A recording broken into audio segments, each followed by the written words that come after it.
وآله وأصحابه الكرام. الفاتحة. بسم الله الرحمن الرحيم. الحمد لله رب العالمين الرحمن الرحيم مالك يوم الدين. إياك نعبد وإياك نستعين. اهدنا الصراط المستقيم صراط الذين أنعمت عليهم غير المغضوب عليهم ولا الضالين آمين.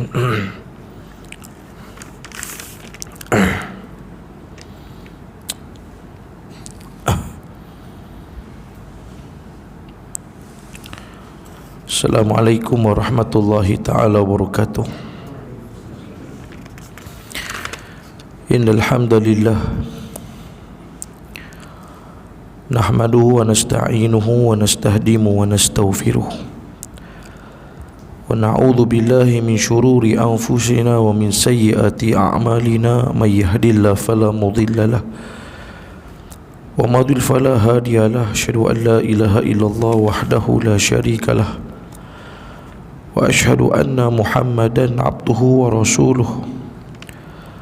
Allahumma aftah alaina hikmataka wa anshur alaina min khazaini rahmatika ya arhamar rahimin.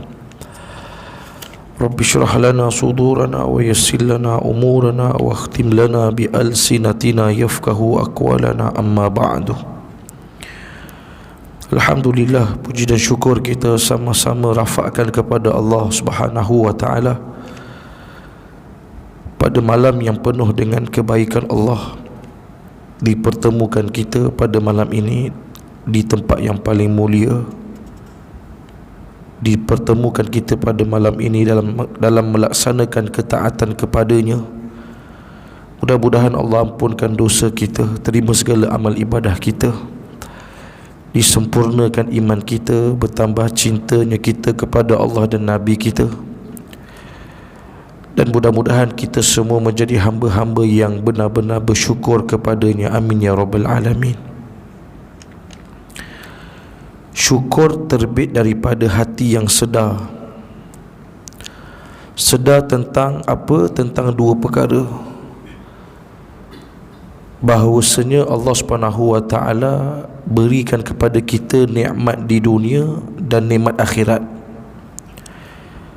Dan kita menyedari nikmat di dunia sifatnya sementara, akhirat kekal selama-lamanya.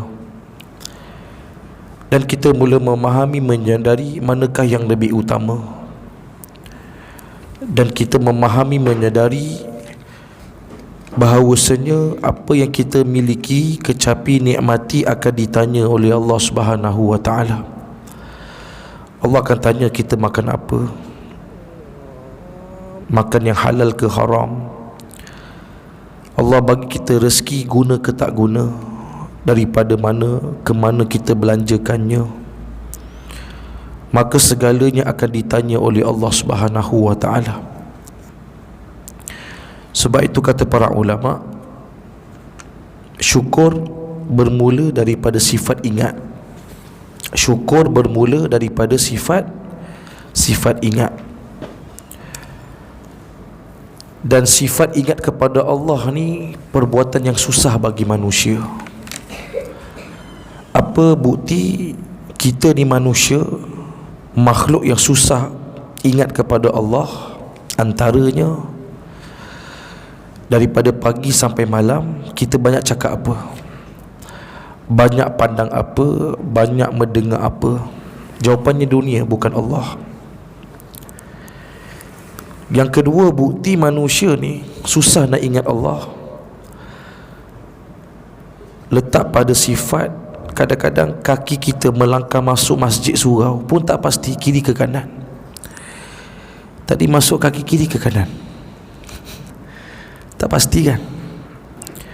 Masuk rumah pun tak tahu kaki kiri ke kanan. Masuk bilik air, masuk bilik, kita main melangkah aja. Kaki yang kita gunakan setiap hari pun kita tak mampu nak kenal pasti. Guna tu banyak kiri ke kanan. Apatah pula Allah sifatnya tidak terlihat. Maka ini di antara bukti kita ini makhluk yang susah untuk ingat kepada Allah Subhanahu wa ta'ala. Kenapa tuan-tuan sekalian? 3 sebab. Pertama, kenapa kita susah nak ingat Allah Subhanahu wa taala? Kerana manusia ini Allah uji kita adanya musuh yang nyata, iaitu iblis dan syaitan. Manusia daripada kalimah ins ataupun inas, dari segi bahasa bermaksud dua, nampak dan lembut. Dan ini sifat manusia, ins, inas, terbit daripada kalimah nampak, makna yang kedua lembut. Maka tanda manusia yang berada pada fitrahnya yang sebenar, dia akan menampakkan dirinya sentiasa melakukan kebaikan di atas muka bumi Allah Subhanahu wa taala. Itu sifat manusia. Nampak mukanya kat masjid, dekat program, dekat kerja-kerja dakwah, di merata tempat mesti menzahirkan, menampakkan sifat manusiawinya di atas muka bumi Allah Subhanahu wa taala. Sebab itu ins ataupun inas lawannya iaitu jins. Apa maksud jin? Apa sifat jin dua? Tak nampak, makhluk yang tersembunyi. Yang kedua, kasar. Maka kita boleh ambil satu iktibar, siapa yang tak nampak mukanya di masjid, surau, antara dua, rupanya tu poslen jin, tu tak nampak tau. Ataupun dia ni manusia tapi padanya ada sifat jins. Macam itulah. Maka tak boleh. Sebab tu kalau kita perasan akhir zaman ni, orang beriman ni dia tak berani nak jadikan ibadah, dia tak mampu ataupun tak berani nak jadikan dalam hidup ni ada rutin yang menjadi ketapan dia. Rutin ni maksudnya mengikat diri dengan amal. Tak berani kita. Berani tak mulai sekarang kita jadikan sembahyang di masjid awal waktu sebagai rutin? Tak berani. Kenapa tak berani? Kita memandang rutin ni susah, berat. Ataupun dalam bahasa yang lain, kita menganggap hidup ni ala kadar, asal boleh, ala tak apa, kesan tak apa, ala kadar, kan? Ataupun seumpamanya menyebabkan kita tak berani kan ibadah yang Nabi sunnahkan pada kita tu kita angkat menjadi sebagai satu amal rutin. Maka akibatnya kita memang tak ada rutin, semua tak konsisten. Ngajinya, bangun malamnya, semayang berjemaahnya, zikirnya. Sebab apa? Kita memandang ibadah ni alah tak apa, tinggal alah, tak, bukan tak buat langsung. Tak berani. Maka orang beriman di antara sifatnya, dia berani menjadikan aktiviti harian tu sebagai rutinnya, sebagai ikatan, sebagai ikatan. Dan inilah sifat para ulama. Dia ada rutin dia. Macam orang kaya. Antara benda yang sama ada pada orang kaya ni, dia ada rutin, dia ada disiplin, dia ada dia punya pattern, dia punya skedul harian tu lazimnya sama. Antaranya bangun awal, kan, bangun awal mesti punctual. Dia mesti ada persamaan tu. Itu maksud dia.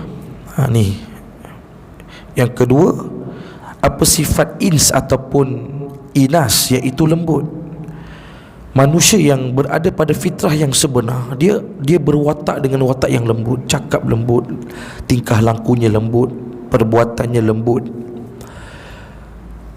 Tetapi mutaakhir ini kita melihat manusia perwatakannya kasar, keras. Sedangkan sifat kasar keras tu sifat jins. Sebab tu orang kena rasuk isteri ada lembut. Apa khabar bang? Ada? Tak ada. Sebab jin dia tak boleh. Jin sangat pandai jadi diri dia. Dan bila mana orang kena rasuk ataupun pada tubuh manusia tu ada jins, dia akan jadi garau, dia akan jadi kasar, jadi keras. Maka orang yang beriman kepada Allah memahami dalam konteks kitab ni Tuan Poslian, apa kita kena ubah? Santun, lemah lembut. Jangan budayakan sifat semua benda nak kasar. Apatah lagi tidak selayaknya pada pihak yang kita perlu berkasar, mak ayah kita, adik-beradik kita, isteri kita, kan, anak-anak kita, tak boleh berkasar Tuan Poslian. Tak boleh berkasar. Susahnya sifat suami tu letak pada apa? Dia mampu jadi suami yang terbaik kepada ahli keluarganya. Itu sifat beban pada seorang suami laki-laki. Dia berbuat baik. Bebannya isteri pada sifat dia bersifat taat. Suami suruh, beban tu pada mentaati apa yang suami suruh. Itu berat pada perempuan. Tapi berat pada laki-laki pada sifat dia berbuat baik. Kesian gut isteri kita penat, tak mampu, seharian suntuk. Bagaimana kita memberikan arahan yang realistik, yang relevan, yang kita kata kemampuan baginya. Ikutkan dia kena buat, tapi sikap kita berbuat baik, kita yang buat, kita yang cover kerja isteri kita. Itu di sinilah beratnya bagi seorang suami, memberikan arahan, dan arahan itu arahan yang terbaik, arahan yang nampak kita ni berbuat baik pada isteri dan anak-anak kita. Akhirnya dia ambil semua kerja-kerja rumah tangganya. Tak apa, yang biar abang buat. Oh, macho. Baru macho tu bos dia, kan? Tapi kita ni kesan drama banyak. Kesan drama. Ni satu. Yang kedua, kenapa kita menjadi makhluk yang susah untuk ingat kepada Allah? Allah Subhanahu wa ta'ala uji manusia adanya nafsu. Maka kata para ulama, nafsu ni bukan musuh manusia. Musuh kita satu je, iblis syaitan. Nafsu bukan musuh kita. Cuma digambarkan nafsu ini seperti binatang liar yang mesti dijinakkan oleh iman kita. Sebab tu siapa yang imannya lemah, maka tidak mampu menundukkan nafsunya. Kesannya elok-elok musuhnya satu jadi dua. Maka semua benda kita nak bermusuh. Anak beranak, suami isteri, adik-beradik, kawan, jiran, kan, sesama office mate kita, sesama organisasi kita. Dan tak boleh pula nafsu ni kita nak nafikan.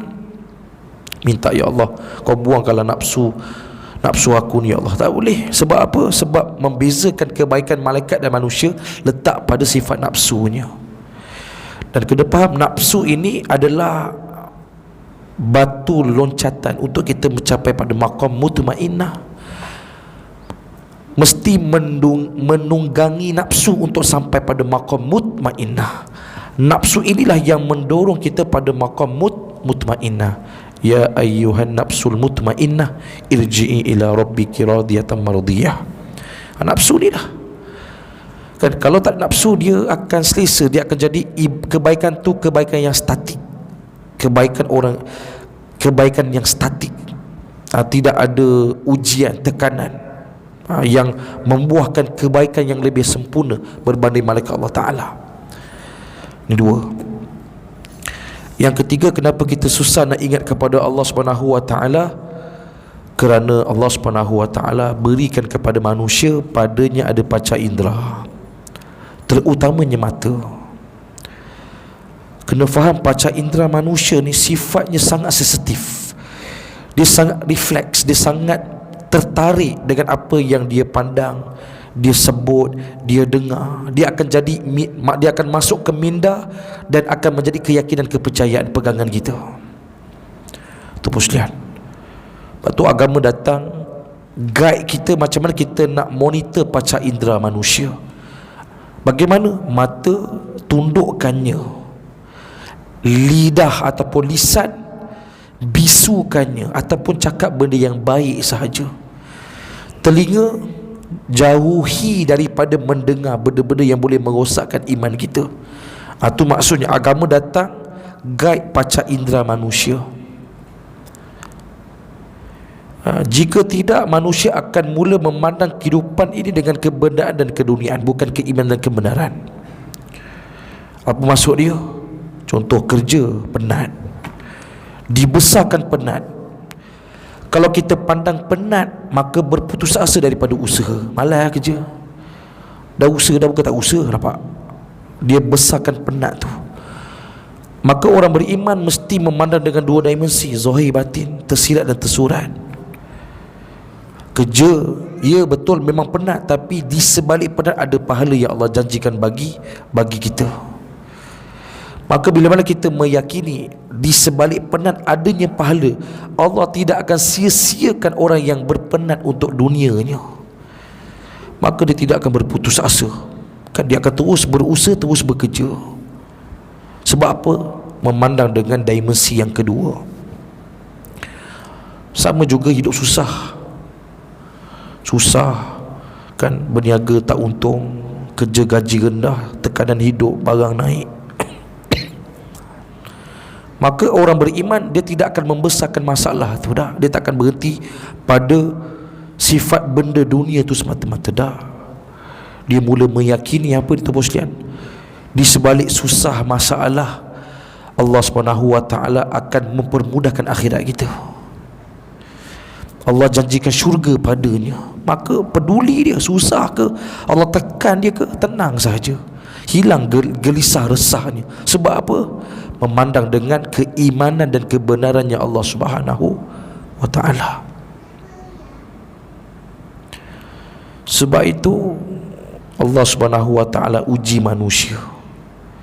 Dia dua kalimah, ad-dunya, dunia daripada kalimah dana. Apa maksud dana? Singkat, dekat. Kalimah yang kedua ardun, iaitu bumi. Apa maksud bumi? Tempat berpijak. Dunia sifat bagi bumi. Bumi tempat manusia berpijak. Sebab itu Allah SWT ada berfirman dalam Quran, inna fi khalqis samawati wal ard wa ikhtilafil laili wan nahari la ayati ulil albab. Sesungguhnya kami telah ciptakan makhluk di langit dan di bumi, dan kami jadikan silih berganti siang dan malam. Tujuannya apa? Untuk membuktikan, menzahirkan, untuk memperlihatkan akan kekuasaan Allah Subhanahu wa ta'ala bagi orang yang mahu bagi golongan manusia yang mahu berfikir. Siapakah golongan ulul albab yang Allah sebut dalam Al-Quran? Allazina yadhkuruna Allaha qiyaman wa qu'uda. Mereka yang sentiasa berzikir kepada Allah ketika berdiri dan duduk. Apa maksudnya tuan-tuan sekalian? Apabila manusia pijak je bumi Tuhan, singgah bumi Tuhan, tumpang bumi Tuhan, tak kisahlah lama ke sekejap. Apabila manusia singgah pijak je bumi Tuhan, ada bayarannya, ada timbal baliknya, ada cagaran yang perlu dibayar oleh manusia. Apa dia? Zikir kepada Allah Subhanahu wa ta'ala. Tapi Allah beri manusia dalam banyak surah. Allah sebut yusabbihu lillahi ma fis samawati wa ma fil ard. Sesungguhnya seluruh makhluk Allah Ta'ala di langit dan di bumi, mereka itu sentiasa bertasbih kepada Allah Subhanahu wa ta'ala. Dalam kitab tafsir kata para ulama, kecuali manusia. Manusia sahaja satu-satunya makhluk yang pijak bumi Allah tapi tidak mahu berzikir kepada Allah Subhanahu wa ta'ala. Tuan-puan tahu tak apa kesan tak berzikir? Tak apa kan? Ada kesan kedua. Dengan meninggalkan zikir kepada Allah Subhanahu wa ta'ala, manusia mula berani lawan hukum Tuhan. Tak semayang, tak apa tutup aurat, tak apa buka aurat, dia tak rasa bersalah, nanti taubat dah. Macam tu je. Dia macam seolah-olah Allah ni boleh dibuli. Nanti taubat lah, nanti aku menangis lah, nanti minta ampun pula. Dia tak tahu kedudukan dia dengan Tuhan. Sebab apa? Pandangan tentang Tuhan tu, dia sama ratakan kita dengan sama manusia. Nanti aku minta maaf lah dengan dia. Masalahnya kau ada buat dosa dengan aku. Dia punya dialog tu, dia terlupa dia tu hamba, Allah tu Tuhan yang sifatnya jalal. Apa sifat jalal? Keras, kasar. Allah Ta'ala ni sifatnya keras, kasar, perkasa, gagah. Itu jalal. Tapi orang beriman, dia tidak silap, dia cerdik dalam memahami sifat jalal Allah Ta'ala. Salah faham memahami konsep jalal, dia akan bersangka buruk dengan Tuhan. Apa dia? Apa lagi ya Allah, satu-satu kau uji aku. Aku dah berdoa, dah minta ampun dah. Ini balasan Allah. Nampak? Seolah-olah Allah tak boleh bersifat keras dengan sifat jalalnya. Maka kena cermat dalam memahami sifat jalal Allah Ta'ala. Kata para ulama, Allah SWT bersifat keras, bersifat jalal, tetapi dipadukan dengan sifat jamal. Keras Allah, tapi ada asbab musababnya, ada kesan baiknya bagi manusia. Contohnya, fa inna ma'al usri yusra. Tuan-puan, memang hidup ni Allah desainkan pada manusia susah. Tak ada jalan mudah tu pun sekalian. Tapi jangan kita memandang Allah ni menyusahkan kita. Dah, memang zahirnya nampak susah. Tapi apabila manusia ni redha dengan hidup yang susah, maka dia terlupa Allah janjikan di akhirat mudah jalannya. Nak pilih mana? Nak mudah dunia ke mudah akhirat? Jangan lupa, siapa yang Allah mudahkan dunianya akan susah akhiratnya. Kita nak mana sebenarnya ni? Memahami sifat jalalnya Allah Subhanahu wa Ta'ala. Tapi bila mana dia jahil, dia memandang hidup semata-mata dengan kebendaan keduniaan, maka dia mudah bersangka buruk kepada Allah Subhanahu wa Ta'ala. Nampak? Kesan tak berzikir je, maka berani lawan hukum tu Tuhan. Bukan setakat tu, kemuncak kesesatan manusia, bila mana dia mula meninggalkan perintah Allah Subhanahu wa Ta'ala, apalah kepada dia? Dia telah mula merasai tiadanya Allah. Dengan maksudnya apa dia? Tidak meminta kepada Allah, bergantung selain daripada Allah, merasakan Allah tidak memandang doa dia, Allah tak tahu masalah dia. Allahu Akbar. Ini kesan hanya bermula tidak berzikir kepada Allah Subhanahu wa Ta'ala. Sebab tu Allah tempelak manusia akhir zaman. Tertimpa pada kita ni penyakit nombor satu dunia. Apa dia? Apa penyakit di Malaysia khususnya? Inilah catatan data penyakit yang paling tinggi dilaporkan. Apa dia? Penyakit mental, penyakit jiwa. Betul. Tu yang apa istilah healing ni kita tak boleh guna sebarangan. Sikit-sikit balik kampung aku nak healing lah. Healing ni rupanya dia spesifik untuk orang yang ada penyakit otak, penyakit jiwa, mental. So jangan pandai-pandai aku nak healing dulu lah. Healing ni memang untuk orang sakit mental tu, bos, teruk sangat tu. Kita bukan nak healing, kita bukan nak release tension, tu je. Tak ada sampai healing, bosnya. Orang yang nak healing ni biasa pergi mana? Ke mana dia pergi? Tempat yang agak nature kan, betul tak? Masuk hutan kan, naik gunung kan, pergi laut, mandi sungai, mandi air terjun, balik kampung, tengok pemandangan, tengok pokok, tengok laut. Betul? Sebab apa? Sebab itulah tempat yang paling sentiasa banyak berzikir kepada Allah Subhanahu wa Ta'ala. Maka automatik manusia ni kalau jiwanya kosong, serabut, minda, dia punya akal minda, jiwanya serabut tu poslian, dia akan cenderung untuk pergi tempat yang lebih menenangkan jiwa dia. Betul? Maka dia bukan semata-mata laut ni antara makhluk yang tak pernah putus berzikir kepada Allah. Pernah pergi laut sunyi, tak ada bunyi? Pernah? Mana ada bunyi sungai? Pernah diam? Pergi sungai Sunggau, diam, tak ada bunyi sungai, bunyi laut. Itulah simbolik mereka sentiasa tak pernah lekang berzikir, bertasbih kepada Allah. Yang kedua, bila mana manusia ni gundah gulana jiwanya, dia akan pergi ke rumah-rumah Allah Subhanahu wa ta'ala. Ni tuan-puan malam ni pergi surau ni sebab nak healing ke apa? Dia luar. Sama ada dia tengah jiwa kacau, tengah ada masalah mental, ataupun memang tu rutin dia. Ada antara kedua ni. Jangan buat muka mental sangat tu bos kan. Kantoi kan. Betul. Serabut lah, stres lah. Wah sudahlah, asyik maki, asyik menjerit je, asyik mengamuk je. Abang nak pergi surau lah. Dia buat muka healing dia kat surau. Kantoi ya. Macam ada je, macam ada. Tu bos kan. Kita pergi surau malam ni sebab apa? Healing je. Betul lah, tempat tak salah. Maksudnya maka sebab itu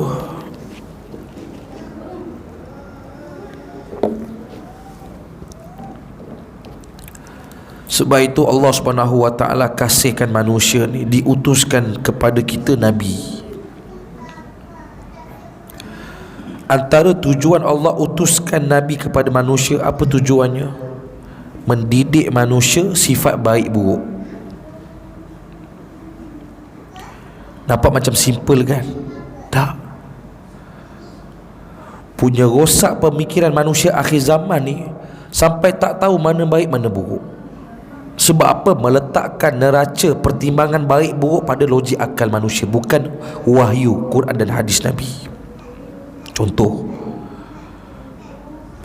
kau ni buat baik agak-agak lah. Kau ni buat baik tengok orang lah. Kau ni buat baik berpada-pada lah. Ada ke Nabi ajar buat baik dipilih orang? Ada? Ada tu maksudnya. Statement datang daripada mana-mana? Tak tahu. Ataupun fedak lah, asyik aku je kena buat baik, asyik aku je kena mengalah. Buat baik tak tenteram, buat baik boleh rasa fed up, macam something wrong somewhere tu maksudnya. Seolah-olah manusia ni dia tak tahu makna baik tu apa, menyebabkan ada had, dia ada pilih bulu nak buat baik. Buat baik ni jangan buat baik sangat, kena ada dosa sikit, macam tu. Fahamnya macam tu kadang-kadang. Bagi ajar sikit. Nabi ada ajar macam tu ke? Tak ada tu maksudnya. Daripada mana ajaran ni? Kita pun tak pasti. Maka bila mana kita membahaskan tentang perbuatan baik buruk ni, dia ada beberapa kaedah. Contoh, orang yang berbuat kebaikan akan berlaku dua keadaan. Sama ada buat baik akan dibalas dengan kebaikan. Ini janji Allah. Faman ya'mal mithqala dzarratin khairan yarah wa man ya'mal mithqala dzarratin syarran yarah. Ini janji Allah, kena yakin. Sekecil-kecil benda perbuatan baik kita buat di dunia, pasti Allah balas. Pasti Allah balas. Melainkan kita ni sangka buruk pada Allah Ta'ala. Allah tak nampak. Allah, ya Allah, aku dah buat tu, takkan tak perasan. Takkan. Lepas tu ada satu pepatah menyebut, fikiranmu adalah takdirmu. Tuan-puan, pandang hidup kita ni pada versi apa sebenarnya? Bahagia, sempurna, apa? Maka itu dah akan jadi takdir kita. Susah, maka Allah susahkan hidup kita. Doa tak makbul, kun fayakun, tak pernah makbul doa kita. Ingat kalimah ni, fikiranmu adalah takdir. Sebab tu kena jaga kita punya keyakinan ni, supaya dorong akal kita ni sentiasa yakin dengan janji, dengan sifat-sifat Allah Subhanahu wa ta'ala. Tu muslim. Yang kedua, tak nafikan berlaku juga beberapa situasi buat baik tapi dapat balasan buruk. Pernah berlaku tak? Contoh, tolong orang, dah tolong daripada kecil sampai dia dah berjaya tu bosnya, dia boleh maki kita, dia boleh fitnah kita, dia boleh kutuk kita ni susah, kita ni tak pandai. Contoh, padahal kita yang tolong dia. Pernah berlaku tak? Pernah. Contoh, mak ayah didik anak dia sampai berjaya, lupakan mak ayah dia. Nampak? Dia akan berlaku situasi macam tu. Ataupun dalam konteks ketuhanan, berapa ramai yang bangun malam, baca Quran, solat hajat, dengan harapan anak berubah, isteri berubah, suami berubah, tapi sampai sekarang tak pernah berubah tu bosnya. Bahkan lebih jahat perangai dia, tapi bangun malam berdoa, nangis-nangis minta pada Allah Ta'ala, ya Allah berikanlah rezeki yang berkat, ya Allah kau majukanlah perniagaan aku. Rugi sampai tutup kedai tu bosnya. Bangun malam dah baca Quran dah, selalu buat Nabi dah, tapi rugi perniagaan dia. Maka kena faham kenapa kebaikan dibalas dengan keburukan. Dua sebab kemungkinan. Yang pertama, sama ada Allah nak pastikan kita ni betul ke orang baik. Sebab orang baik, orang yang buat kebaikan tidak akan kalah dengan keburukan. Dia tak akan kalah, dia tak akan patah dengan benda yang buruk. Contoh, nak pergi semayang, isteri suruh beli barang. Apa barang-barang ni waktu semayang lah. Oh gitu. Betul. Ni kadang-kadang waktu maghrib inilah ajak pergi makan, pergi Lotus, nanti kedai tutup bang. Waktu semayang tu lah kedai tutup tu bosnya. Kalah. Apa? Azan okay, Allah azan.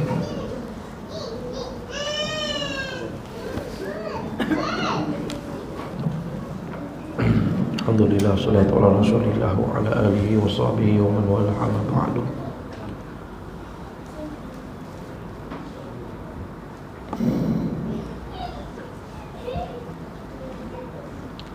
Yang kedua, kenapa kebaikan dibalas dengan keburukan?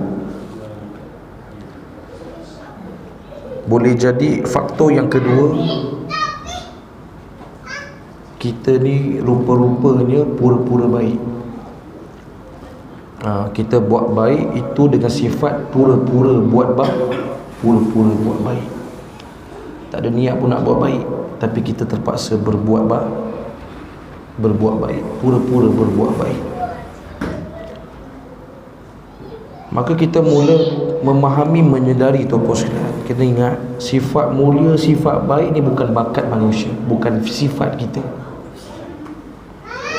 Sekalipun sekarang ni kita baik, kaya, berjaya, kita baik sekarang ni pun bukan sebab kita baik, tapi sebab mak ayah kita yang didik kita jadi anak yang baik. Maka jelas kebaikan bukan sifat kita. Kita baik pun sebab orang lain.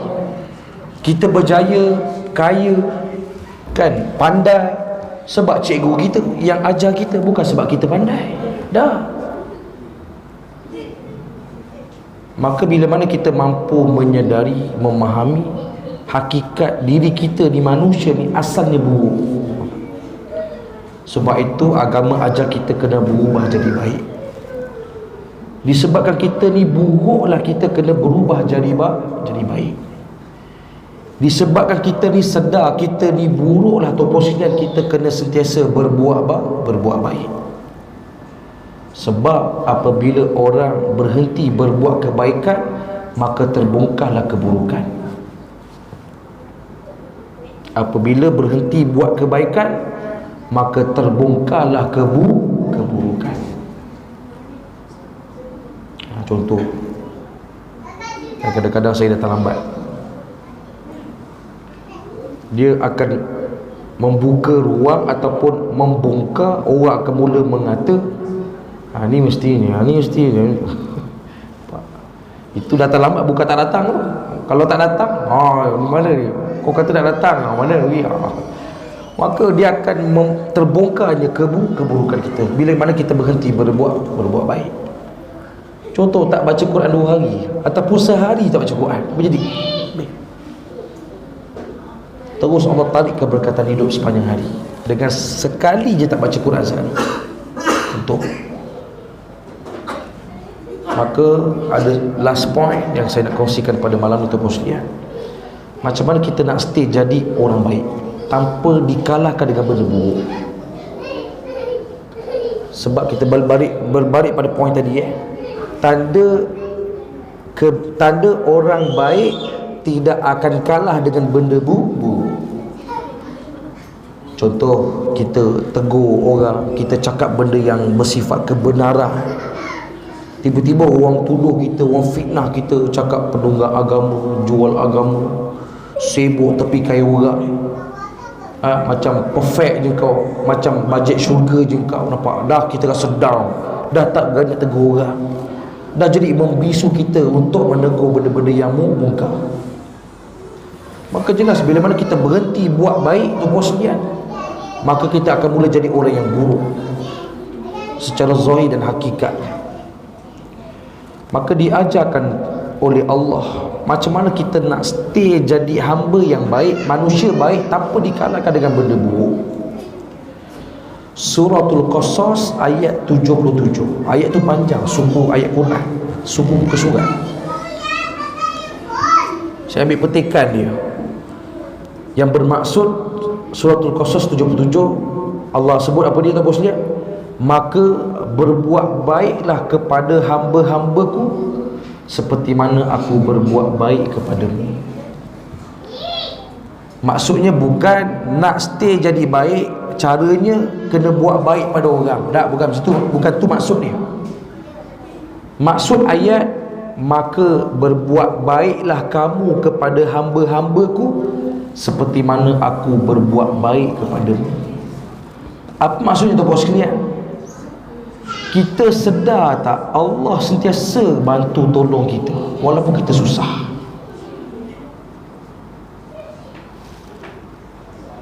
Kita ni kadang-kadang banyak masa kita yang berlalu tak rasa Allah sedang berbuat baik pada kita, bahkan sentiasa berbuat baik pada manusia. Kita sedar tak? Contoh, pernah tak kita diuji kadang-kadang tu masalah tu sampai rasa macam nak mati lah. Mati lah, serabut lah, baik mati lah. Ingatkan mati ni apa macam main game over, Dia bila minta mati tu dia minta benda yang lebih seksa sebenarnya. Kata para ulama, sirat je, alam sirat je paling sekejap ratus ribu tahun perjalanannya. Itu baru alam sirat tu, paling sekejap. Nak melintasi sirat tu ratus ribu tahun, dia punya tempoh panjang. Ini hidup dunia baru 40-60 nak minta mati lah. Aduh, baik mati macam ni lah, rabut ni macam tu. Dia tak tahu dia minta benda yang lebih seksa untuk alam-alam yang akan datang. Kadang-kadang kita rasa serabut tu bos, dengan hutang, dengan masalah anak, dengan masalah kerja, dengan masalah rumah tangga ni, serabut. Tapi perasan tak bos, serabut-serabut kita, siapa dah 2 hari tak tidur? Siapa tak tidur pada semalam? Saya Ustaz, saya daripada semalam sampai sekarang tak tidur lagi ni, Ustaz. Ada? Macam muka bengkak terlebih tidur lagi ada. Lagi banyak masalah, lagi lena tidur sampai tak subuh tu bosnya. Maka jelas di saat kita rasa hidup ni macam nak mati tu bosnya, masih sempat tidur lagi tu, lena pula tu. Siapa yang tidur dengan kita? Allah. Dia kalau betul-betul hidup ni masalah tu memang bukan cannot brain, no brain tu bos dia. Tak boleh tidur 2-3 hari tu. Betul tak? Kalau betul masalah kita tu besar, dia takkan boleh tidur 2-3 hari. So apa? Tak tenang, tak tentram, nak tidur pun tak boleh. Tapi alhamdulillah, betul, susah macam mana pun kita, duit tak ada, hutang kena pinggang tu bos sekalian, kita tidur macam biasa. Allah telah berbuat baik kepada kita. Boleh bayang tak tidur 2-3 hari. Allah, dengan masalah tak selesai, 2-3 hari tak tidur, jadi gila tu. Maka Allah telah berbuat baik kepada hamba-hamba-Nya. Berapa banyak kita punya masalah Allah dah lupakan, betul? Dah tak ingat dah. Ingat bang masalah lepas-lepas. Oi, jangan minta ingat lah. Selisih lah tu bos. Ya Allah, jangan cukup-cukup lah. Aku dah move on ni pun dah bersyukur dah. Betul? Allah berbuat baik. Itu namanya fa inna ma'al usri yusra. Allah mudahkan. Ini saya ambil satu quote kata-kata.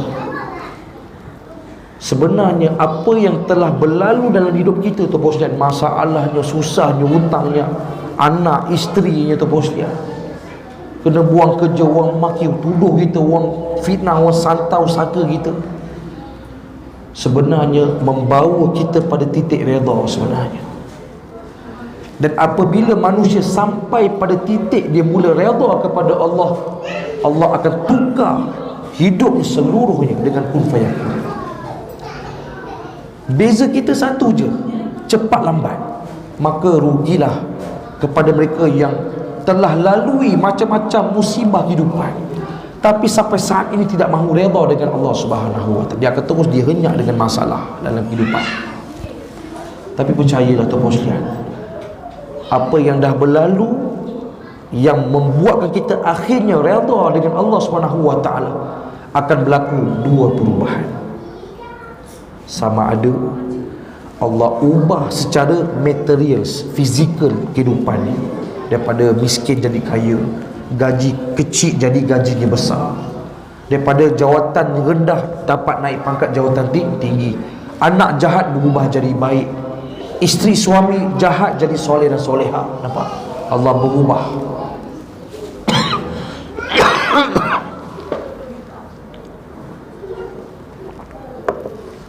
Tapi kemungkinan boleh jadi situasi yang kedua. Apa dia?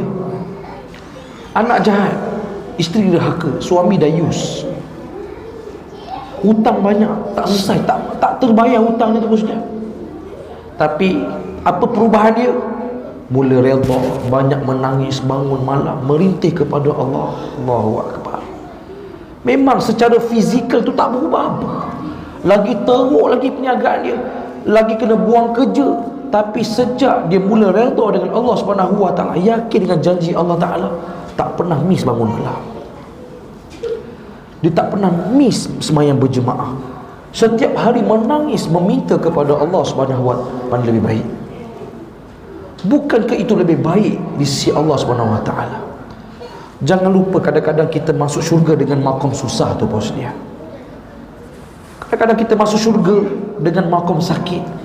Pengalaman saya, guru saya cerita, dia ni buat rawatan Islam. Ada makcik ni 20 tahun kena santau, ni busuk perut 20 tahun tu posnya. Susut busuk balik, susut busuk balik 20 tahun. Alhamdulillah setahun lebih dah tak ada busuk sejak dia mengikuti pengajian ustaz saya. 2 tahun without fail setiap malam live. Alhamdulillah sembuh busuk dia. Ada orang masuk syurga dengan sebab makam sakit tu bos dia. Ada orang masuk syurga dengan makam dia kaya, dia berjaya, dia hebat. Persoalannya, rasa-rasanya kita masuk syurga dengan makam apa? Ada satu kisah ditanyakan seorang pemuda kepada satu syekh ni, "Wahai tuan imam, aku ni banyak hutang. Kesan hutang, porak-poranda rumah tangga aku ada masalah dengan isteriku, dengan anak-anak aku. Apa patut aku buat wahai tuan imam?" Apa kata imam ni? "Wahai anak muda, ketahuilah, hidup kita ni, hidup manusia, hidup kita ni berada pada kotak hidup masing-masing. Maka laluilah dengan penuh redha. Terimalah seadanya apa yang berlaku dalam kotak hidup kita masing-masing, dan hadapilah dengan penuh sabar kepada Allah." Kita masih stuck dengan hidup kita sebab apa tuan Muslim? Kita suka hidup dengan tengok kotak orang lain. Kotak kau bolehlah best, kaya, duit banyak, ada aircon, rumah besar, gaji besar. Masalahnya tu kotak dia, bukan kotak kau. Tuan-puan, kita hanya perlu fokus kotak kita je. Dengan kita lalui, terima je apa yang Allah sajikan dalam hidup kita dengan penuh redha dan sabar kepada Allah, kita boleh jadi lebih mulia berbanding kotak sebelah tu. Sebab apa? Rupa-rupanya Allah muliakan kita dengan kotak hidup kita ni penuh dengan kesusahan kehidupan tu bos sekalian. Sampai mati susah. Tapi matinya disembahyangkan ribu orang tu bos sekalian. Matinya ditangisi oleh masyarakat kawan-kawan tu bos sekalian. Kita tak tahu nasib kita pada hari esok. Lepas tu kata para ulama, mana letak bahagia manusia? Bahagianya manusia letak pada apa yang Allah beri depan mata dia. Soalannya, tuan-puan yang ada depan mata ni, kita yang isteri kita, anak kita, kerja kita, gaji kita, duit kita ni, kita dah bahagia tak dengan apa yang depan mata? Maka barang siapa yang depan mata tu tak rasa bahagia, dua cara je kita boleh buat. Apa dia? Merana. Ataupun cuba kita ikhtiar ubah untuk jadi lebih bahagia dengan apa yang depan mata. Mungkin kahwin dua, contoh. Yang pertama ni macam tak berapa function je. Kahwin dua, berani. Boleh jadi dengan kahwin dua lah merana tu bosnya. Elok-elok bini pertama ni bagi main futsal, tak green light okey kan, siap ikut kita ke mana je kita pergi, sporty, tak ada masalah, tak ada main paling pala. Dengar cerita sejak bini ada nombor dua, inilah yang ikat kita, yang warning kita. No green light, duduk rumah, gada-gada nak main futsal, nak futsal, saya pun pergi main, saya pun nak pergi jumpa kawan-kawan. Ambil kau. Kita pun tak boleh nak jangka, betul tak? Maka apa jamin kahwin dua tu bahagia? Tak semestinya tu bos sekalian. Itu maksudnya. Adakah kita sudah cukup bahagia yang apa yang ada depan mata kita? Maka berbahagialah dengan apa yang ada. Mudah-mudahan kita semua sentiasa menjadi hamba yang dirahmati dan hamba-hamba yang benar bersyukur kepada Allah Subhanahu wa taala. Mohon maaf terkasar bahasa, terlanjur bicara, terlebih masa, hanya Allah Ta'ala saja dapat menyempurnakan perbahasan kita pada malam ini. Sirwa abarakatillah qul qouli hadza wa astaghfirullah. Assalamualaikum warahmatullahi wabarakatuh. Izinkan ku